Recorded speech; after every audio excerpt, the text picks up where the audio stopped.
This is the WJW podcast, brought to you by the Washington Jewish Week and Mid-Atlantic Media. Welcome to the WJW podcast. I'm your host, Aaron Trudler, editor of the Washington Jewish Week. I'm joined today by United States Senator Ben Cardin. First elected to the Senate by the people of Maryland in 2006, Senator Cardin serves as chair of the Senate Foreign Relations Committee. He's also a member of the Small Business and Entrepreneurship Committee, the Senate Finance Committee, and the Environment and Public Works Committee. Before his time in the Senate, he represented Maryland's 3rd Congressional District in the United States House of Representatives from 1987 to 2006.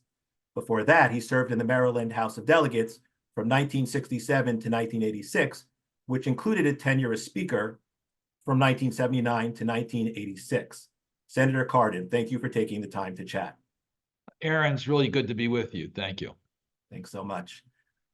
Let's start by talking about Israel, specifically the current situation involving the hostages. Now, you've been very outspoken about the need for the hostages to be released. I know you've met with the families of the hostages and you've called for their immediate release. Just the other day, you issued a statement after we found out that Itai Chen, a U.S.-Israeli citizen, turns out was killed by Hamas on October 7th, and you reiterated your call for the hostages' immediate release. What is your current assessment of the situation involving the hostages? For example, what more has to be done or could be done in order to help secure their release? And how does the fact that they're still being held by Hamas fit into the broader context of the Israel-Hamas war? First, it was just tragic news about his death. I saw his father during the State of the Union. He was here on Capitol Hill. We had a chance to chat. The fact that he lost his life in October and we're just finding out about it just compounds the tragedy. October 7th was just a horrific day. It changed Israel forever. It was an unspeakable atrocities that were committed, including the murdering of so many people, the use of gender violence, just a horrible, horrible day. Part of that day was the taking of hostages, which was just for terrible, terrible reasons. Just there's no justification for anything that was done. The hostages obviously should never have been taken, and they should have been released immediately. I went to Israel shortly thereafter, and I met with the hostages' families in Israel, and I saw their pain. And I made a commitment at that point that every day I would do everything I can to get the hostages home safely. And I have met with hostage families consistently since that period of time. I have communicated directly with leaders in the region, including leaders from Qatar and other countries in the region. I've met with the Jordanians, I've met with the Egyptians, I've met with the Saudis, from UAE, in an effort to try to get as much attention to the release of hostages as possible. I've also met with the Israelis on the subject several times. We'll never give up hope until the hostages are home. So there's a lot more that can be done, and we're going to continue to do that, and we're going to continue to raise the issues. We recognize that we're dealing with Hamas. Hamas is an extremely unpredictable terrorist group that his motivations for taking the hostages are just beyond any of our real comprehension as to why they do these types of things. But we will never give up until the hostages are home. Switching gears for a moment, but on a somewhat related topic, as chair of the Senate Foreign Relations Committee and as someone who has a deep interest in foreign policy, what do you view as some of the top challenges facing the United States and the international community and on the global stage today? Well, there's major challenges throughout the world, starting with Ukraine. Russia's incursion into Ukraine is not just about Ukraine. It's about democratic states of Europe and our national security interests. We've seen this before play out in World War II. Russia is trying to bring down a sovereign democratic state. We know, I met with the president of Poland yesterday, and we know that they feel extremely vulnerable if Russia is successful in Ukraine. And if Poland is invaded, that's a NATO country. That means American troops are going to be in Europe. So Ukraine is literally the front line of defense of democratic states, and it's a U.S. national security interest to make sure we do everything we can so Ukraine is able to win that war, including the passage of the supplemental appropriation bill. In the Middle East, these are all related, by the way. Iran is helping Russia. North Korea is helping Russia. China is helping Russia. Where do we have problems? Middle East. Why do we have problems in the Middle East? Because Iran's funding their proxies, whether it is Hamas or whether it's Hezbollah or whether it's the Houthis or whether it's the militias. They're all coordinated and funded through Iran. So that issue are related.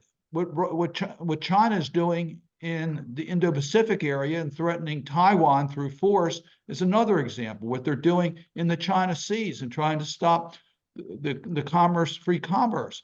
All of these are related to autocratic regimes that are trying to control the rules of international engagement. And U.S. leadership is desperately needed to make sure that doesn't happen. The strongest security alliance we have is NATO. We need to make sure that is continued to be strengthened. We're very pleased that Sweden is now a member of NATO, that we're able to get that accession done along with Finland. So we're strengthening the NATO ties, and we need to work together to make sure Iran does not win in its proxies in the Middle East. So you've announced that you're not running for re-election to the Senate. You've been in Washington, in the Senate, in the House for a very long time. Looking back, what are some of the experiences that you've had during your career in public service that really stand out as monumental moments that you'll take with you and hold dear for many years to come?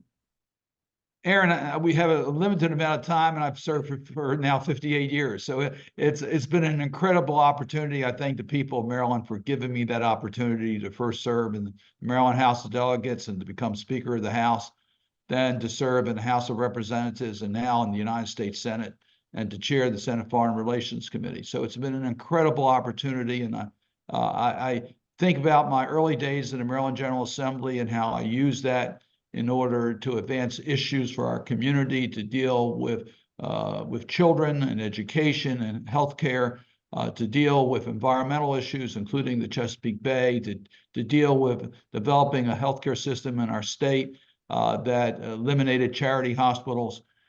Then in the House of Representatives, working on human rights globally, the ultimate passage of the Magnitsky sanctions laws, to deal with preventive health care so that we now have screenings covered under Medicare legislation that I authored, continuously work on the Chesapeake Bay, including yesterday with the committee approving a reauthorization of the Chesapeake Bay program at the federal level at a much higher level than we've had in the past.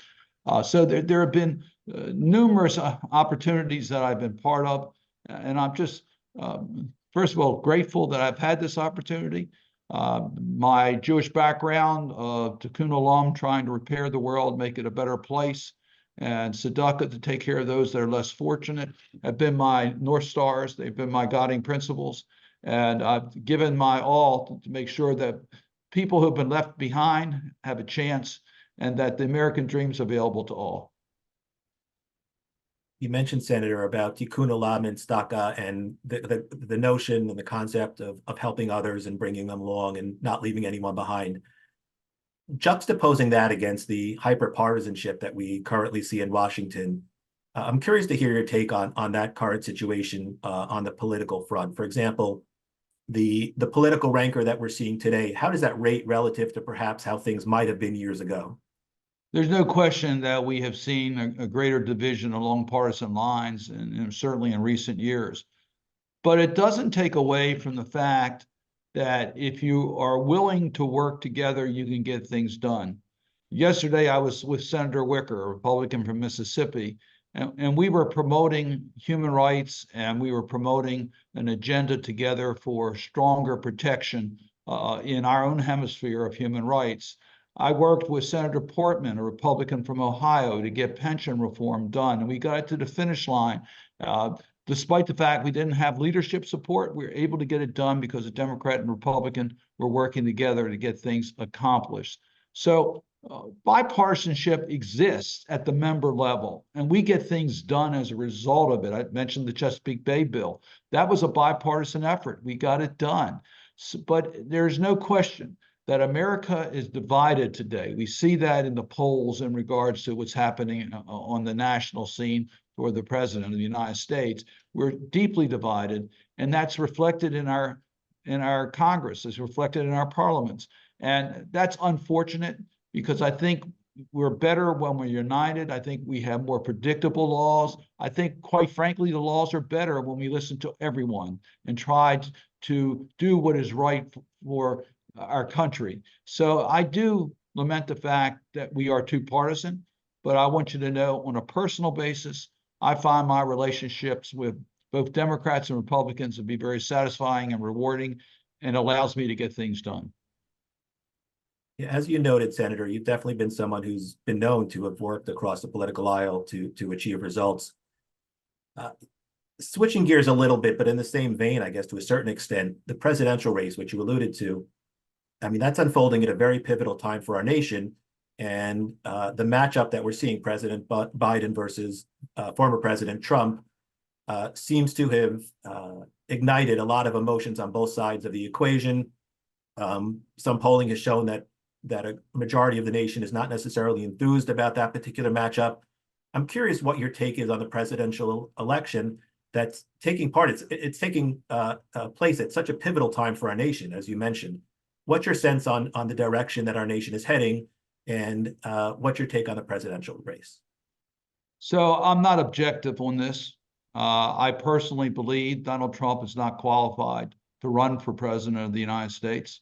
I think by his past conduct, he has demonstrated that it's all about him, and his ethics, to me, disqualify him from being a serious contender to be president of the United States. That has nothing to do with his party affiliation. I respect the fact that there are fundamental differences between the philosophies of Democrats and Republicans. Democrats believe that government's there to help us, that we need to make sure that opportunities are there in education and healthcare, and government needs to play in housing, and government needs to play an important role. Republicans believe it's more important to empower the individual, and that government needs to be minimized. So there's philosophical differences between the two parties, but that's not reflected by former President Donald Trump. It's really about his way of governing, which to me disrespects the democratic institutions of our government. And to me, that's unacceptable. So I could get into the policy differences between the Democrats and Republicans. I strongly support the Democratic policy issues, but I would like to see the Republican Party put up a person who is qualified to be president of the United States that represents the values, traditional values of the Republican Party. I'm the senator from Maryland. We've had incredibly strong Republicans in our state. I think back about Mac Mathias. I think back about Theodore McKeldin.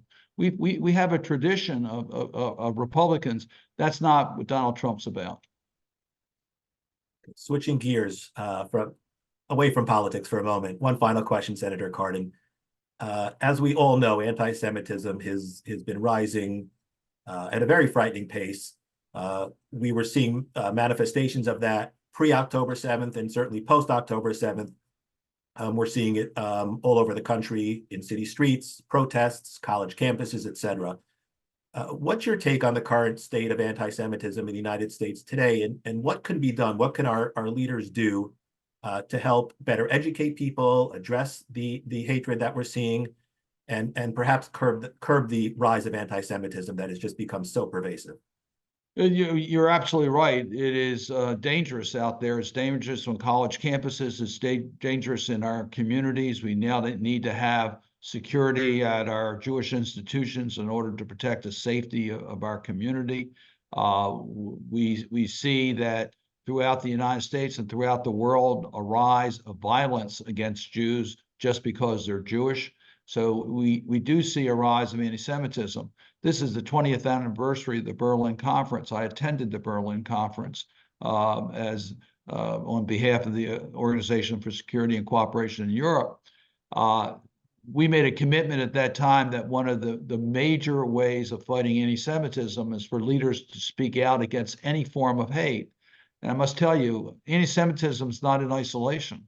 You'll see the same thing, same people involved in white supremacy and dealing with anti-immigrant issues and dealing with attacks against the LGBTQ community. You see the same seeds of hate from the same individuals. So one of our lessons is that we need to work together as a community, that there's no room for hate, that we need to understand that diversity is our strength, and we need to invest in education so people understand the importance of getting along and understanding people from different communities. So we also, in that Berlin conference, one of the major recommendations is that leaders need to speak out against hate. And quite frankly, since World War II, we've seen leaders speak out against hate. But in recent years, we now have leaders that have given room for hate to grow, that they've actually condoned these types of events. That should have no place in a civilized society. And we all need to make sure that we are all leaders in every one of our communities, whether you're a senator or whether you're a leader in the healthcare field or whether you're a leader in education. You need to speak out against any form of hate. You can't give any room for hate to grow. Senator Ben Cardin, thank you so much for taking the time to chat. Aaron, it's good to be with you. Thank you.